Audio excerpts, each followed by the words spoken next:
Et donc je veux là parler juste de la France, qui est quand même un des premiers pays exportateurs d'armes dans le monde.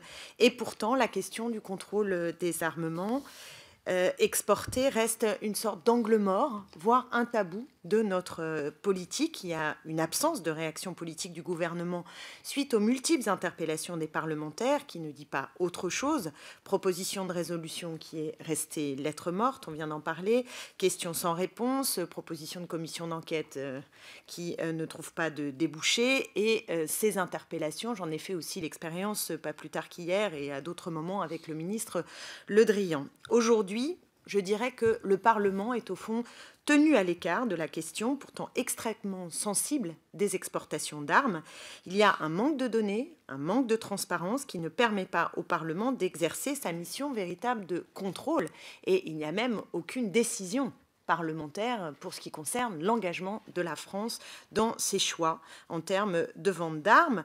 Alors, c'est comme ça qu'on arrive à une situation qui m'apparaît quand même particulièrement paradoxale, puisque nous vendons des armes qui servent à déstabiliser des régions tout entières. Je ne vois pas comment la France peut encore continuer à vendre des armes à l'Arabie Saoudite. Et j'ai vu que vous l'aviez mentionné, puisqu'on sait très bien que non seulement cela présente, je reprends vos termes, enfin qui sont les termes légaux, un risque manifeste en termes de droits humains, en termes de stabilité de la région.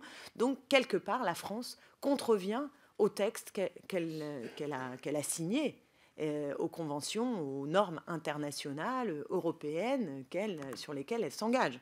Et c'est assez révoltant, voire scandaleux, de voir la France signer des choses et faire autre chose.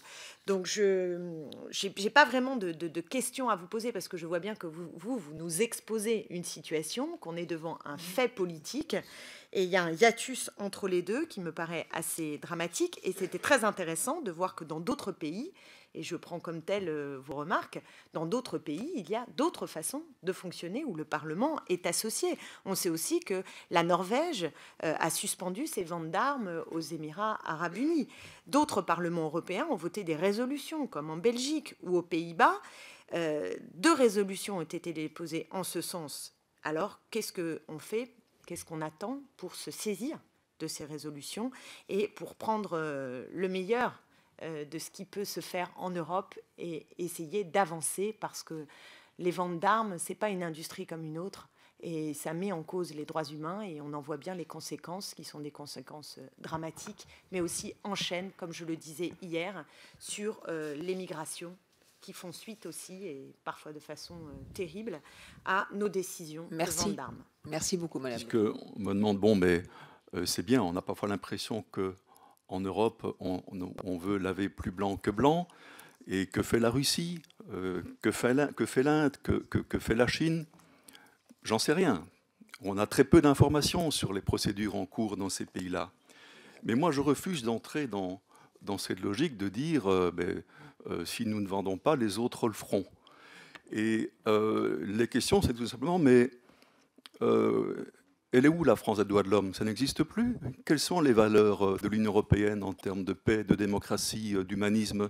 Je pense que ça est attaché à certaines valeurs, à certaines idées de la démocratie, à une certaine vision du monde, et nous devons être cohérents avec les règles que nous nous sommes nous-mêmes imposées, et effectivement imposer des normes les plus strictes au regard des droits humains en matière de commerce des armes. Il y a quand même, quand on regarde des pays comme l'Arabie Saoudite, puisqu'on en a beaucoup parlé, la question n'est pas d'interdire les ventes d'armes, bien entendu. Le GRIP non plus ne se positionne pas sur ce terrain-là, comme peuvent le faire peut-être d'autres ONG.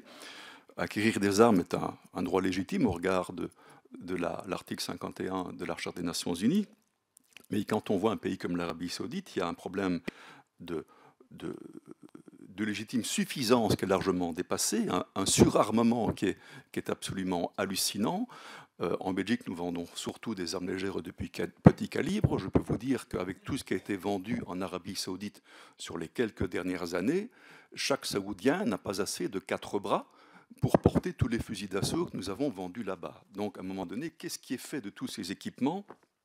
Et les risques de détournement sont énormes. Exemple, risque de détournement, on a retrouvé en Libye, et par la suite, on a parlé du G5 Sahel, je ne sais plus c'était M. Fuchs, je crois, qui a abordé la question du G5 Sahel et de la problème dans ce pays-là, mais on a retrouvé en Libye et puis ailleurs dans la région Sahel des armes légères belges, des fusils FAL, qui en fait avaient été exportés tout à fait légalement vers le Qatar dans les années 70. Et c'est là qu'on mesure effectivement l'importance d'avoir des règles strictes, d'avoir un système de traçabilité, de pouvoir faire des contrôles sur les risques de détournement, de réexportation non souhaitée. Donc c'est important d'avoir des règles strictes aussi pour assurer notre sécurité collective à l'avenir.